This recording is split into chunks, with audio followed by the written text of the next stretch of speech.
الحمد لله وكفى والصلاة والسلام على عباده الذين اصطفى اللهم صل على سيدنا محمد وعلى آل سيدنا محمد وبارك وسلم.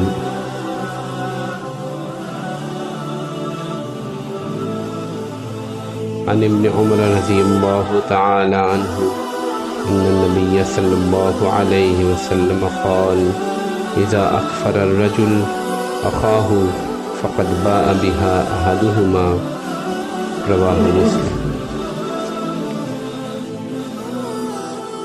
وعن ابي ذر رضي الله تعالى عنه انه سمع رسول الله صلى الله عليه وسلم يقول ايما رجل ادعى لغير ابيه لغيره أبيه وهو يعلمه إلا كفر ومن ادعى ما ليس له فليس منا وليتبوع مقعده من النار ومن دعا رجلا بالكفر أو قال عدو الله وليس كذلك إلا حار عليه رواه مسلم.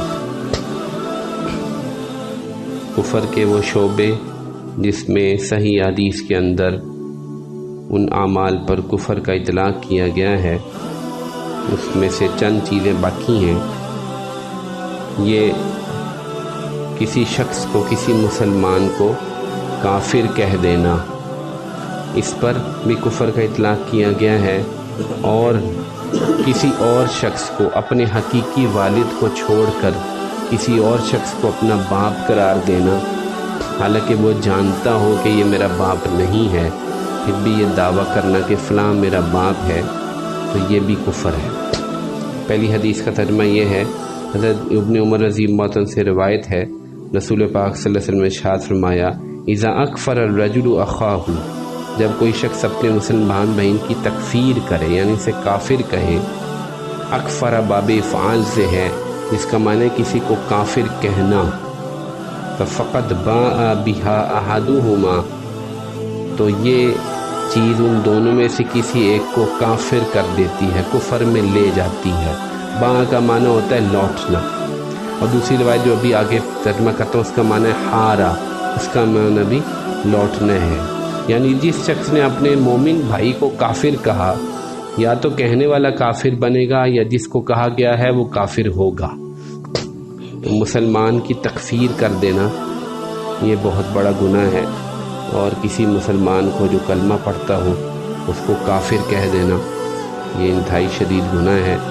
پھر وہی تشریح لازم ہے کہ اہل سنت والجماعت کا مذہب یہ ہے کہ یہ گناہ کبیرہ ہے، اس کے ارتکاب سے آدمی کافر تو نہیں ہو جاتا. تو کسی آدمی کو کافر کہہ دیا اور اس سے وہ کافر نہیں ہوگا، لیکن یہ بہت بڑا گناہ ہے، کفر کی ایک شاخ ہے، اس لیے اس کو کفر کا جز قرار دیا گیا. اور یہاں پر ایک تعویل اور بھی کی جاتی ہے، ایک تشریح اور بھی کی جاتی ہے کہ اگر کوئی آدمی ایسے گناہوں کو حلال سمجھے، جائز سمجھے، اس پر اصرار کرے تو وہ آدمی کافر بنتا ہے، کیونکہ کسی ایسی چیز کو جو کہ حرام ہو اس کو حلال سمجھنا، جائز سمجھ کے اسے کرنا، یہ چیز آدمی کو کفر پہ پہنچا دیتی ہے. دوسری حدیث جو ابو ذر رضی اللہ عنہ سے روایت کی گئی ہے، اس میں آپ نے دو چیزیں ارشاد فرمایا ایما رجل ادعا لغیرہ ابیہ وہو یعلمہ الا کفر، جس شخص نے جانتے بوجھتے ہوئے اپنے آپ کو اپنے باپ کے علاوہ کسی اور کی طرف منسوب کیا.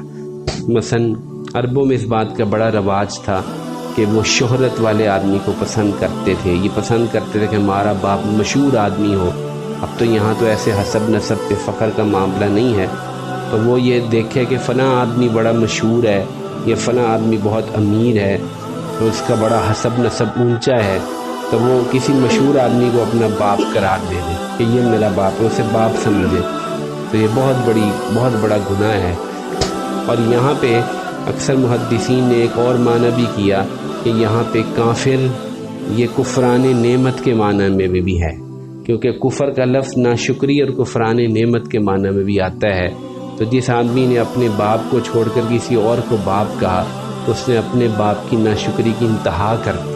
اس سے بڑی بھی کوئی بات ہو سکتی ہے کہ اپنے باپ کا انکار کر دے۔